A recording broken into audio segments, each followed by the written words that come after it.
है, जिसके अंतर्गत हर एक जिले में एक अटल कला भवन रहेगा। लगभग 620 की कैपेसिटी इसकी है। और मैं बताना चाहूंगा कि सारण, गया, पूर्णिया, सहरसा, बेगूसराय, मुंगेर, दरभंगा जैसे जिलों में ऑलरेडी निर्माण कार्य सफलतापूर्वक पूर्ण कर लिया गया है।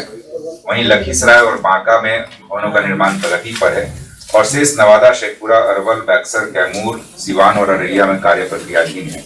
वो उनकी कला विधा के बारे में, उनके एज के बारे में, उनके लोकेशन के बारे में, उनकी अभिरुचि क्या है, किस क्षेत्र में प्रदर्शन करना चाहते हैं, ये सारी चीजें हम लोगों को ऑनलाइन जानकारी मिल पाती है।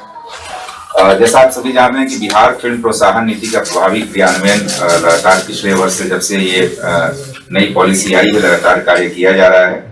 और अब तक 37 से भी अधिक फिल्मों, वेब सीरीज और डॉक्यूमेंट्री परियोजनाओं को शूटिंग की अनुमति दी गई है और कई फिल्मों की शूटिंग भी लगातार आप देख पा रहे होंगे पटना और राज्य के विभिन्न जिलों में किया जा रहा है। इसी प्रकार फिल्म और नाट्य के क्षेत्र में जो बच्चे, मेधावी बच्चे बिहार से बाहर बड़े संस्थानों में पढ़ते हैं, चाहे वो फिल्म सत्यजीत राय फिल्म इंस्टीट्यूट हो या नेशनल स्कूल ड्रामा हो या इस तरह की और जो संस्थाएं हैं, वैसे बच्चों को छात्रवृत्ति देने की योजना हमारे यहाँ है, जिसके अंतर्गत 20 मेधावी छात्रों को करीब 13,53,000 रुपए की छात्रवृत्ति प्रदान की गई है। अंतर्राष्ट्रीय मंचों पर भी और राष्ट्रीय मंचों पर भी बिहार की सशक्त उपस्थिति दर्शाने का कार्य किया जा रहा है। जहां भी बड़े कार्यक्रम होते हैं वहां प्रयास किया जाता है कि बिहार की नीतियों का अच्छे तरीके से वहां प्रचार प्रसार किया जाए। इसी के क्रम में जो international film festival of India Goa में हर साल आयोजित होता है, उसमें वो 56वां अंतर्राष्ट्रीय फिल्म महोत्सव इस बार था। वहां भी बिहार की सक्रिय भागीदारी निभाई गई और बिहार के द्वारा अपनी योजना, अपनी पॉलिसी का काफी व्यापक प्रचार प्रसार किया गया। और इसका परिणाम यह है कि कई न सिर्फ देश बल्कि विदेश के भी निर्देशक निर्माताओं ने बिहार में आकर फिल्म शूटिंग करने की इच्छा जताई है, तो भी प्राइमरी स्टेज पे है। बिहार फिल्म विकास एवं वित्त निगम लिमिटेड को मजबूत करने का प्रयास किया जा रहा है। उसकी जो पुरानी देनदारियां थी उनको समाप्त करने की भी प्रयास किया गया है और 38 पदों को स्वीकृत करा करके उसके नियुक्ति की प्रक्रिया प्रारंभ की गई है ताकि इस निगम को मजबूत किया जा सके। साथ ही साथ बिहार फिल्म एवं ड्रामा संस्थान की स्थापना करने की सैद्धांतिक स्वीकृति प्राप्त की गई है। अब आगे इस संस्थान की स्थापना हेतु मेमोरेंडम ऑफ एसोसिएशन, नियमावली एवं विनियमों का प्रारूप तैयार किया जा रहा है। तो आने वाले दिनों में हम लोग प्रयास करेंगे कि इस संस्थान की स्थापना मूर्त रूप में सही तरीके से हो सके। आपको ज्ञात होगा कुछ दिनों पहले हम लोगों ने आर्ट ऑफ लिविंग और विभाग के संयुक्त तत्वावधान में 1012 महिलाओं द्वारा झिझिया लोक नृत्य की सामूहिक प्रस्तुति का आयोजन किया गया, जो इंडिया बुक ऑफ रिकॉर्ड्स में भी दर्ज है। तो ये सब कार्यक्रम ये हम लोग लगातार कर रहे हैं ताकि बिहार की जो संस्कृति है, विरासत है, उसका लगातार प्रचार प्रसार हो, लोगों के बीच इसकी जागरूकता जाए। प्रत्येक वर्ष राष्ट्रीय युवा महोत्सव मनाया जाता है और इस वर्ष हर एक जिले में हम लोगों ने जिला युवा महोत्सव मनवाया और राष्ट्रीय युवा महोत्सव की लिमिट टीम हमारी रेडी है। अभी जो राज्य स्तर का जिला महोत्सव, जिला युवा महोत्सव हुआ वह मधुबनी जिले में हुआ, जिसमें 1200 से अधिक प्रतिभागियों ने, कलाकारों ने भाग लिया और उनमें से फिर करीब 23 कलाकारों को 5 विधाओं में सेलेक्ट किया गया है। इसी प्रकार 10 ट्रैक युवा अन्य जो कार्यक्रम है माई भारत पोर्टल के द्वारा, उसमें ऐसे competition, leadership assessment round, quiz, इन सब कार्यक्रमों में भी करीब 45 लोगों को, युवाओं को चयनित किया गया। ये सभी युवा जाकर के पार्टिसिपेट करेंगे नई दिल्ली में, जो 12 जनवरी को होता है। आपको जानकारी होगी कि बुद्ध सम्यक दर्शन संग्रहालय संस्कृति स्तूप लगभग 550 करोड़ की लागत से इसका निर्माण कराया गया और इसको आम दर्शकों और पर्यटकों के लिए चालू कर दिया गया है। और यह भी बताते हुए काफी हर्ष हो रहा है कि लगभग 8 से 10 हजार लोग प्रतिदिन वर्तमान में वहां जा रहे हैं, जबकि इसको आरंभ हुए मात्र 2 महीने हुए हैं। तो हम लोगों ने इसकी वेबसाइट लॉन्च की है और यह भी प्रयास कर रहे हैं कि वहाँ अन्य सुविधाएं भी दी जाएं, जैसे विपश्यना, वहाँ पर ध्यान केंद्र भी है, लाइब्रेरी भी है और बाकी तमाम तरह की चीजें जिनको लगातार डेवलप करने का प्रयास किया जा रहा है। बिहार फिल्म विकास एवं वित्त निगम लिमिटेड की जो मैंने बात बताई, उसके भी वेबसाइट को काफी नया और नूतन कलेवर प्रदान किया गया, जिसको मोस्ट प्रोबेबली कल हम लोग लॉन्च करेंगे। और इसके माध्यम से भी हम लोग प्रयास कर रहे हैं कि फिल्म शूटिंग से संबंधित जितनी भी सुविधाएं और जानकारियां निर्माता निर्देशकों को घर बैठे बैठे मिल सके, वो सभी इस वेबसाइट पर हम लोग पोस्ट करेंगे। यदि हम लोग उत्खनन एंड जो हमारी पुरानी संरचनाएं हैं उनकी बात करें तो लखीसराय में ऐतिहासिक लाल पहाड़ी, उसके संरक्षण एवं पर्यटक सुविधाओं के निर्माण के लिए करीब 29 करोड़ 28 लाख रुपए की लागत से एक महत्वाकांक्षी योजना प्रारंभ की गई है। इसी प्रकार बिहार के छपरा सारण में करिंगा एक है स्थान है, जिसको कि बिहार प्राचीन स्मारक एवं पुरास्थल संरक्षण अधिनियम 1976 के तहत संरक्षित स्मारक घोषित किया गया है और इसको भी डेवलप करने के लिए हम लोग प्रयासरत हैं। इसके लिए भी डीपीआर बनाया जा रहा है।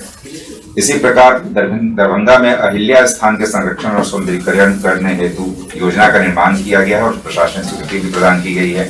सहरसा जिले में बाबा कालू खिरहर संग्रहालय के नए भवन के निर्माण हेतु करीब 15.5 करोड़ रुपए की प्रशासनिक स्वीकृति प्रदान की गई है।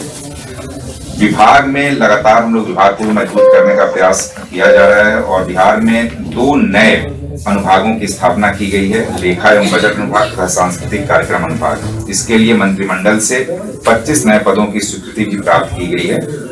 इससे हम लोग आश्वस्त हैं कि विभागीय प्रशासनिक क्षमता बढ़ेगी और सांस्कृतिक कार्यक्रमों का सुचारू एवं प्रभावी क्रियान्वयन भी सुनिश्चित होगा। इसी प्रकार संग्रहालय निदेशालय का भी विस्तार किया जा रहा है। 139 नए पदों की स्वीकृति प्राप्त की गई है और साथ ही साथ मैं बताऊं कि जो बुद्धा समक दर्शन संग्रहालय सहस्त्र है उसके लिए भी 42 पदों की स्वीकृति प्राप्त की गई है। अभी हाल ही में हम लोगों ने पिछले सप्ताह ज्ञान भारतम मिशन के अंतर्गत पांडुलिपि संरक्षण हेतु, क्योंकि आप जानते हैं बिहार की जो ऐतिहासिकता है, जो प्राचीनता है, काफी बेहतरीन रही है। सभी धर्मों का प्रादुर्भाव और जैन धर्म की बात करें तो यहाँ हुआ है। तो काफी बड़ी संख्या में मैन्युस्क्रिप्ट्स हैं। तो मैन्युस्क्रिप्ट्स के उन पांडुलिपियों के संरक्षण के लिए, उनको डिजिटाइज करने के लिए और प्रसारित करके इस परंपरा को तकनीक से जोड़ने के लिए युवा भारत मिशन के अंतर्गत एक गवर्नमेंट ऑफ इंडिया के साथ एमओयू भी किया गया, जिसके द्वारा हम लोग इन हेरिटेज और मैन्युस्क्रिप्ट्स को प्रिजर्व और डिजिटाइज कर पाएंगे। साथ ही साथ हम लोगों ने छठ महापर्व को यूनेस्को विश्व विरासत सूची में शामिल करने का भी प्रस्ताव केंद्र सरकार को समर्पित किया है, जो यूनेस्को के समक्ष भी उसको वहां से भेजा गया है।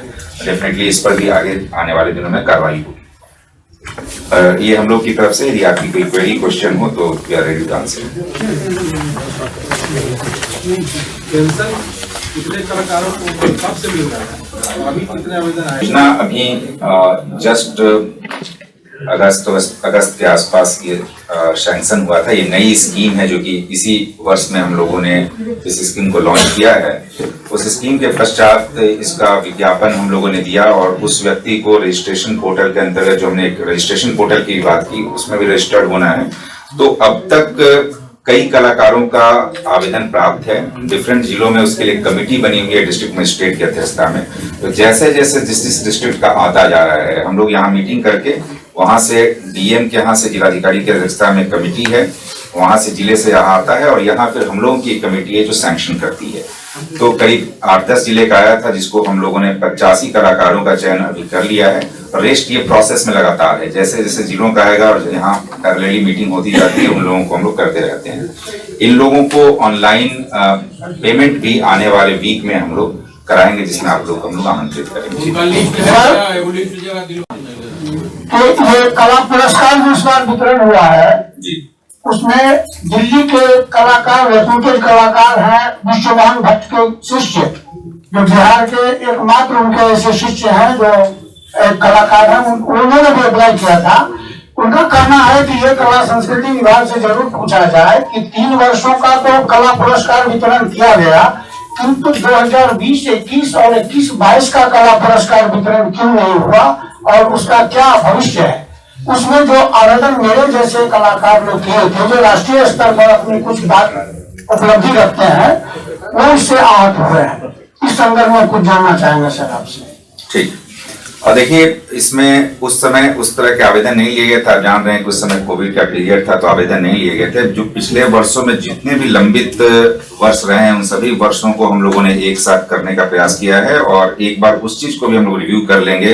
यदि पॉसिबिलिटी होगी तो उसको भी करने का प्रयास करेंगे, लेकिन एटलीस्ट जितने भी पहले के 3 साल के लंबित चले आ रहे थे उसको हम लोगों ने क्लियर कर दिया और फिर अब नया साल हमारे पास आ रहा है, तो नए साल से फिर हम शुरुआत करेंगे। और जो भी आवेदन, क्योंकि कलाकार और कला एक ऐसी चीज है जिसको कि बहुत ज्यादा ऑब्जेक्टिविटी नहीं है, सब्जेक्टिव उसका इवैल्यूएशन होता है।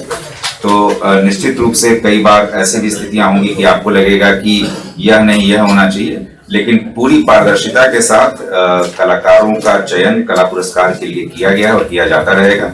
और जो 20, 21, 22 की बात है, मोस्टली वो कोविड पीरियड के चलते हुए, तथापि उसको विभाग उसको देख रहा है, यदि पॉसिबल होगा तो उसको रिन्यू कराने का प्रयास करेंगे। सर, संगीत के बारे में मेरा एक सवाल है कि भारत में सर्वाधिक समृद्ध सांस्कृतिक परंपरा शास्त्रीय संगीत से लेकर के और लोकगीत की रही है, क्योंकि लोकगीत में तो यहाँ 5 भाषाओं की समृद्ध लोक परंपरा है।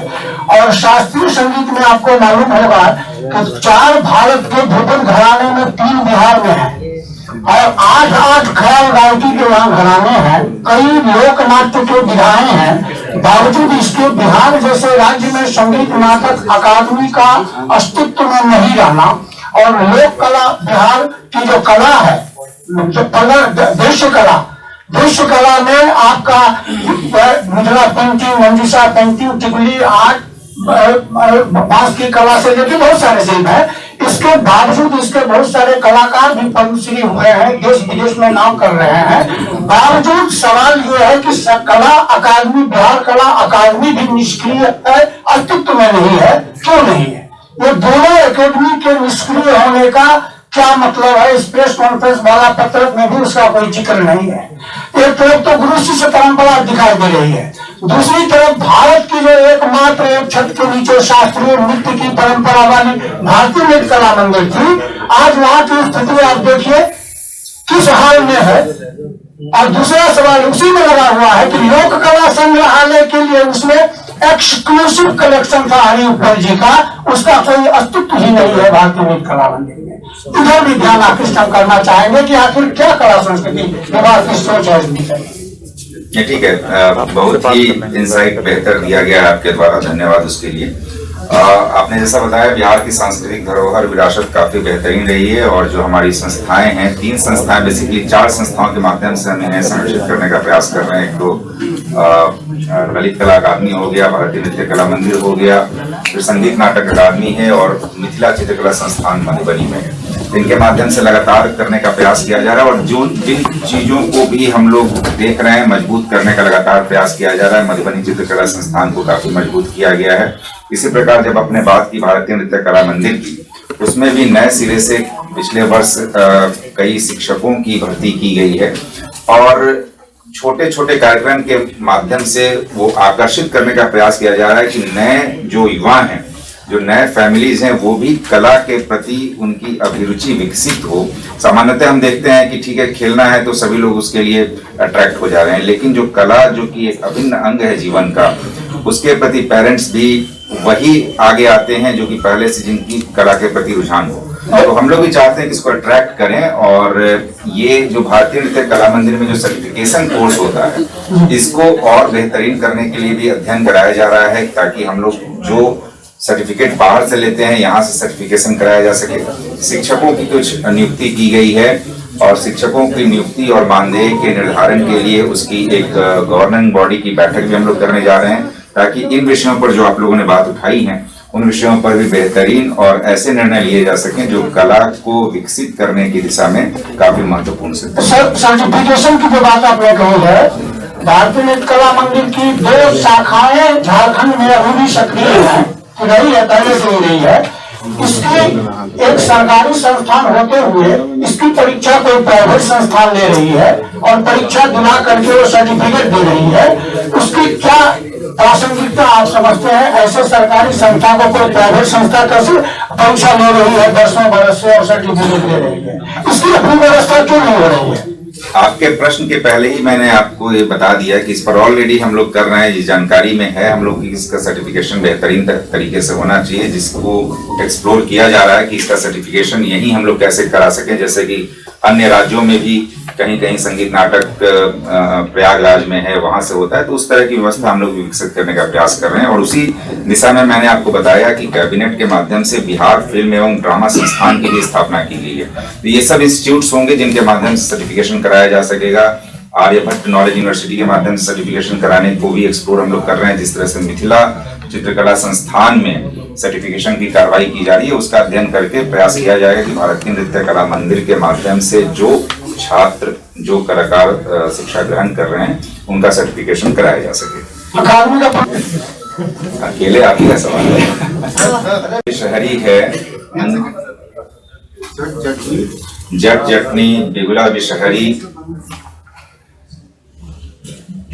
फिर जो कुछ ऐसे नृत्य हैं जो डिफरेंट लोकेशन में अंग, जितनी भी आपकी अंगिका, वज्जिका, मैथिली, भोजपुरी क्षेत्र की जितनी वैसी विधाएं जो कि अभी भी जैसे कोहबर है, ऐसे बहुत सारी चीजें हैं, उसको आइडेंटिफाई हम लोगों ने किया, उसकी लिस्ट आप लोग को दे देते हैं। एग्जाम्पल के रूप में बताया, जैसे जट जटनी है, बिगुला विषहरी है, मंजूषा है।